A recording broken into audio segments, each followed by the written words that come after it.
Hello बच्चों, आज हम पढ़ेंगे कक्षा 8 हिंदी वसंत के अंतर्गत पाठ 3 बस की यात्रा।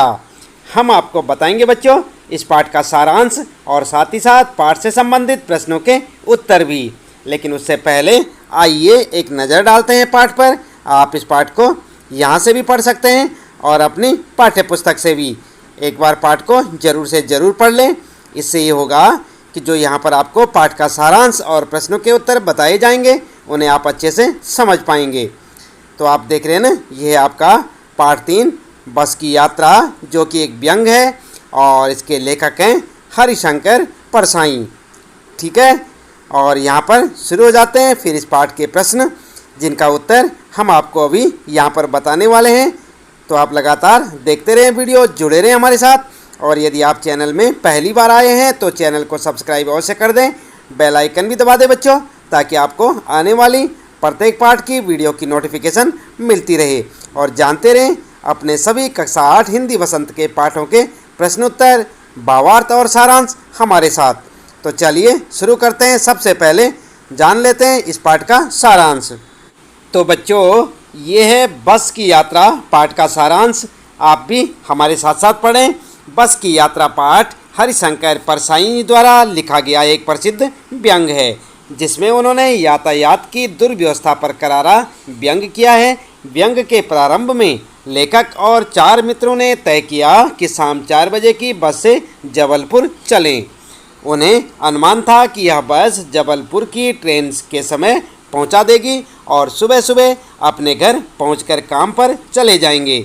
हालांकि कई समझदार लोगों ने लेखक को इस बस से यात्रा करने की मनाही की। लेखक जिस बस से यात्रा करने जा रहा था वह बहुत पुरानी थी। कंपनी के हिस्सेदार भी उसी बस से यात्रा कर रहे थे। लेखक का अनुमान था कि बस चलने योग्य नहीं है, केवल पूजनीय है। डॉक्टर मित्र ने कहा कि बस भले ही बहुत बूढ़ी हो, लेकिन नई नवेली बसों से ज़्यादा विश्वसनीय है। लेखक और उसके मित्र बस में बैठ गए। जो लोग उन्हें छोड़ने आए थे उन्हें लग रहा था कि अंतिम विदाई देने आए हैं। पाहुन आया है तो किसी न किसी दिन जाना ही है। जानते ना आप पाहुन क्या होता है? पाहुन का मतलब मेहमान। ठीक है, इंजन स्टार्ट हो गया। ऐसा लग रहा था कि सारी बस ही इंजन है। लोगों को लग रहा था कि सीट के नीचे ही इंजन है। लेखक को गांधी जी के असहयोग आंदोलन की याद आने लगी। बस का पूरा हिस्सा एक दूसरे से असहयोग कर रहा था। अभी 8-10 मील चले होंगे, पर पता ही नहीं चल रहा था कि सीट पर लोग बैठे हैं या सीट लोगों पर बैठी है। आगे चलकर मालूम चला कि पेट्रोल की टंकी में छेद हो गया है। ड्राइवर ने बाल्टी में पेट्रोल निकालकर उसे बगल में रखा और नली डालकर इंजन में भेजने लगा। लेखक सोच रहा था कि अब बस का मालिक इंजन अपनी गोद में रख लेंगे और उसे नली से पेट्रोल पिलाएंगे, जैसे माँ बच्चे के मुंह में दूध की शीशी लगाती है। बस बहुत बुरी हालत में चल रही थी। ऐसा लगता था कि ब्रेक फेल हो सकता है, स्टीयरिंग टूट सकती है। लेकिन ऐसी स्थिति में बस के हिस्सेदार को लग रहा था कि यह मात्र संयोग है कि बस ऐसे चल रही है। कुछ दूर आगे चलकर पुलिया पर बस का जो टायर था फट गया। दूसरा घिसा टायर लगाकर बस फिर चली। लोगों ने पन्ना पहुंचने की उम्मीद छोड़ दी। उन्हें लगने लगा था कि ज़िंदगी इसी बस में गुजारनी है। पृथ्वी पर उनकी कोई मंजिल नहीं है। वे बड़े आराम से घर की तरह बैठ गए और हंसी मजाक में शामिल हो गए। तो ये था बच्चों यहाँ पर बस की यात्रा पाठ का सारांश, जो कि हमने आपको यहाँ पर पढ़कर सुनाया। उम्मीद है कि आपको अच्छे से समझ आया होगा। इसके बाद चलिए जान लेते हैं इस पाठ से संबंधित प्रश्नों के उत्तर अभ्यास प्रश्न उत्तर में। और पहला प्रश्न है यहाँ पर आपके लिए, कारण बताएं। मैंने उस कंपनी के हिस्सेदार की तरह पहली बार श्रद्धा भाव से देखा। लेखक के मन में हिस्सेदार साहब के लिए श्रद्धा क्यों जग गई? ये है आपका पहला प्रश्न और उत्तर आप लिख सकते हैं। लेखक के मन में बस कंपनी के हिस्सेदार साहब के लिए श्रद्धा इसलिए जाग गई कि वह टायर की स्थिति से परिचित होने के बावजूद भी बस को चलाने का साहस जुटा रहा था। कंपनी का हिस्सेदार अपनी पुरानी बस की खूब तारीफ कर रहा था। अर्थ मोह यानी कि पैसे के लालच के चक्कर में वजह से आत्म बलिदान की ऐसी भावना दुर्लभ थी, जिसे देखकर लेखक हतप्रभ हो गया और उसके प्रति उसके मन में कंपनी के हिस्सेदार के लिए श्रद्धा भाव उमड़ता है। लेखक को तो उनके साहस और बलिदान की भावना को देखकर ऐसा लग रहा था उन्हें किसी क्रांतिकारी आंदोलन का नेता होना चाहिए था। ठीक है, तो इस प्रकार से आप अपने इस पहले प्रश्न का उत्तर लिख सकते हैं। थोड़ा उत्तर लंबा है बच्चों, लेकिन इसे अच्छे से लिखें और याद करें। दूसरा प्रश्न है आपका, लोगों ने सलाह दी कि समझदार आदमी इस शाम वाली बस से सफ़र नहीं करते। लोगों ने यह सलाह क्यों दी? तो आपने पाठ तो पढ़ लिया होगा, लोगों ने ऐसे क्यों कहा था कि इस बस से समझदार आदमी सफ़र नहीं करते। उत्तर आप लिखेंगे, लोगों ने लेखक को यह सलाह इसलिए दी क्योंकि वे जानते थे कि बस की हालत बहुत ख़राब है। बस का कोई भरोसा नहीं है कि यह कब और कहाँ रुक जाए और इसके ठीक होने की भी संभावना कम है। शाम बीतते ही रात हो जाती है और रात रास्ते में कहाँ बितानी पड़ जाए कुछ पता नहीं रहता। उनके अनुसार यह बस डाकिन की तरह है, यानी कि बस कभी भी ख़राब हो सकती है, धोखा दे सकती है और रात के समय बस कहाँ ख़राब हो जाए कुछ पता नहीं, कहाँ रात बितानी पड़ सकती है। इसलिए लोग हमेशा सलाह देते थे कि इस बस से सफ़र नहीं करना चाहिए। तीसरा प्रश्न है बच्चों, ऐसा जैसे सारी बस ही इंजन है और हम इंजन के भीतर बैठे हैं, लेखक को ऐसा क्यों लगा? तो उत्तर लिखेंगे आप, ऐसा जैसे सारी बस ही इंजन है और हम इंजन के भीतर बैठे हैं, लेखक को ऐसा इसलिए लगा क्योंकि जब बस चालक ने इंजन स्टार्ट किया तो उस समय बस के इंजन में कंपन होना चाहिए था, पर यहाँ तो पूरी बस ही झनझनाने लगी। लेखक को ऐसा प्रतीत हुआ पूरी बस ही इंजन है, मानो वह बस के भीतर न बैठकर इंजन के भीतर बैठा हुआ हो। अर्थात इंजन के स्टार्ट होने पर इंजन के पुर्जों की भांति बस के यात्री हिल रहे थे। पूरी बस में कंपन हो रहा था, यहाँ तक कि खिड़कियों के कांच भी पूरे शोर से हिल रहे थे। तो आई बात समझ में क्यों ऐसे हो रहा था बच्चों? क्योंकि पूरी बस जो है काफ़ी पुरानी थी और सारी टूटी फूटी थी। ठीक है, तो यहाँ पर जो है आप लिखेंगे, क्या लिखेंगे? लेखक को ऐसा इसलिए लगा। यहाँ पर क्या लिखेंगे? लगा, क्योंकि जब बस चालक ने इंजन स्टार्ट किया तो उस समय बस के इंजन में कंपन होना चाहिए था, पर यहाँ तो पूरी बस ही झंझनाने लगी। ठीक है, अगला प्रश्न है यहाँ पर आपका चौथा, गजब हो गया, ऐसी बस अपने आप चलती है। लेखक को यह सुनकर हैरानी क्यों हुई?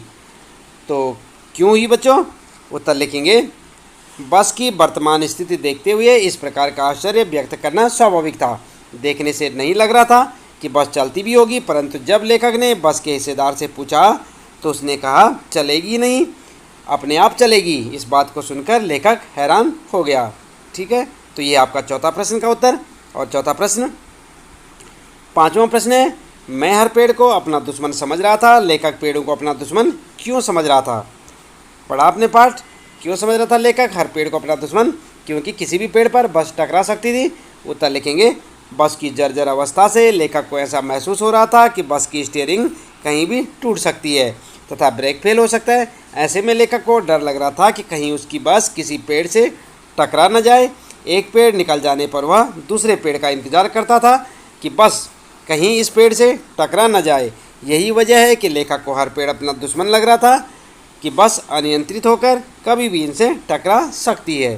तो आप लिख सकते हैं उत्तर, क्योंकि लेखक को बार बार यही डर लग रहा था कि कभी भी किसी पेड़ से बस टकरा सकती है। और अगला प्रश्न है, छठवां प्रश्न यहाँ पर, सविनय अवज्ञा आंदोलन किसके नेतृत्व में, किस उद्देश्य से और कब हुआ था? इतिहास की उपलब्ध पुस्तकों के आधार पर लिखिए। तो आप जानते हैं बच्चों, सविनय अवज्ञा आंदोलन कब शुरू हुआ था, किसने शुरू किया था? चलिए उत्तर में आपको बता देते हैं। सविनय अवज्ञा आंदोलन महात्मा गांधी के नेतृत्व में 1930 में अंग्रेजी सरकार से असहयोग करने और पूर्ण स्वाधीनता प्राप्त करने के लिए किया गया था। ठीक है, याद रखेंगे नहीं इतना। भारतीय समाज वैसे ही गरीबी में दिन बिता रहा था, वे मुश्किल से नमक रोटी खाकर गुजारा कर रहे थे। अंग्रेजी सरकार ने नमक पर भी टैक्स लगा दिया। तब इससे नाराज होकर गांधी जी ने 12 मार्च 1930 को दांडी मार्च करके नमक कानून को तोड़ा था। ठीक है, तो आप इस प्रकार से अपना उत्तर लिख सकते हैं, सविनय अवज्ञा आंदोलन का उत्तर। ठीक है, सातवां प्रश्न है यहाँ पर, सविनय अवज्ञा का उपयोग व्यंग्यकार ने किस रूप में किया, लिखिए। तो उत्तर लिख सकते हैं आप, सविनय अवज्ञा आंदोलन 1930 में सरकारी आदेशों का पालन न करने के लिए किया गया था। ठीक है, यहाँ पर एक बार लिखे में 1930 में सरकारी आदेशों का पालन न करने के लिए किया गया था। इसमें अंग्रेजी सरकार के साथ सहयोग न करने की भावना थी। आप समझ रहे ना। लेखक ने सविनय अवज्ञा का उपयोग बस के संदर्भ में किया है। वह इस प्रतीकात्मक भाषा के माध्यम से यह बताना चाह रहा है कि बस विनयपूर्वक अपने मालिक व यात्रियों से उसे स्वतंत्र करने का अनुरोध कर रही है। जिस तरह अंग्रेजों की दमनपूर्वक नीति के खिलाफ भारतीय जनता विनयपूर्वक संघर्ष के लिए आगे बढ़ती रही, उसी तरह यह खटारा बस भी जर्जर होने के बावजूद चलती जा रही थी। तो इस प्रकार से आप अपना उत्तर लिख सकते हैं। 7वां प्रश्न है और इसका उत्तर। इसके बाद बच्चों 8वां प्रश्न आता है यहाँ पर भाषा की बात से, और ये है बस, बस और बस। कितनी बार देखा आपने? 3 बार। 3 बार लिखा है ना, बस बस बस। 3 शब्द हैं, इनमें बस सवारी के अर्थ में, और दूसरा बस अधीनता के अर्थ में, और तीसरा बस किसके लिए? पर्याप्त यानी काफ़ी के अर्थ में प्रयुक्त होता है। जैसे बस से चलना होगा, मेरे बस में नहीं है, अब बस करो। उपयुक्त वाक्यों के समान बस और बस शब्द से 2 वाक्य और बनाने हैं। तो यहाँ पर उत्तर आप लिख सकते हैं। उत्तर में बस पहला लिखेंगे आप सवारी के अर्थ में, तुम्हारी देरी के कारण मेरी बस निकल गई। दूसरा वाक्य लिख सकते हैं, जब तक बस नहीं आती यहीं खड़े रहो। ठीक है, ये हो गया आपका उत्तर यहाँ पर। और दूसरे बस में अधीनता के अर्थ में क्या लिखेंगे? पहला वाक्य लिखेंगे, आजकल के बच्चों को समझाना सबके बस की बात नहीं है, और भगवान की करनी मनुष्य के बस में नहीं है। ठीक है, दूसरा बस हो गया। और तीसरा बस ये है सिर्फ वाला, मात्र के अर्थ में, बस करो कितना खाओगे, जैसे आपकी मम्मी कहती है ना आपको, और इसी प्रकार बस करो इतना काफ़ी है। ठीक है, तो ये आप समझ सकते हैं। तीनों बस जो है अलग अलग अर्थ में, पहला बस सवारी के अर्थ में, दूसरा अधीनता के अर्थ में, और तीसरा मात्र या सिर्फ के अर्थ में। अगला प्रश्न है बच्चों 9वां, हम 5 मित्रों ने तय किया कि शाम 4 बजे की बस से चलें। पन्ना से इसी कंपनी की बस सतना के लिए घंटे भर बाद मिलती है। ऊपर दिए गए वाक्यों में ने, की, से आदि वाक्यों में 2 शब्दों के बीच संबंध स्थापित कर रहे हैं, ऐसे शब्दों को कारक कहते हैं। इसी तरह 2 वाक्यों को एक साथ जोड़ने के लिए की का प्रयोग होता है। कहानी में से दोनों प्रकार के 4 वाक्यों को चुनिए, और यहाँ पर आप उत्तर में लिख सकते हैं कारक शब्द से निर्मित वाक्य। यह समझ में नहीं आता कि, देख रहे ना आप, की से जोड़ा, सीट पर हम बैठे हैं या सीट हम पर बैठी है।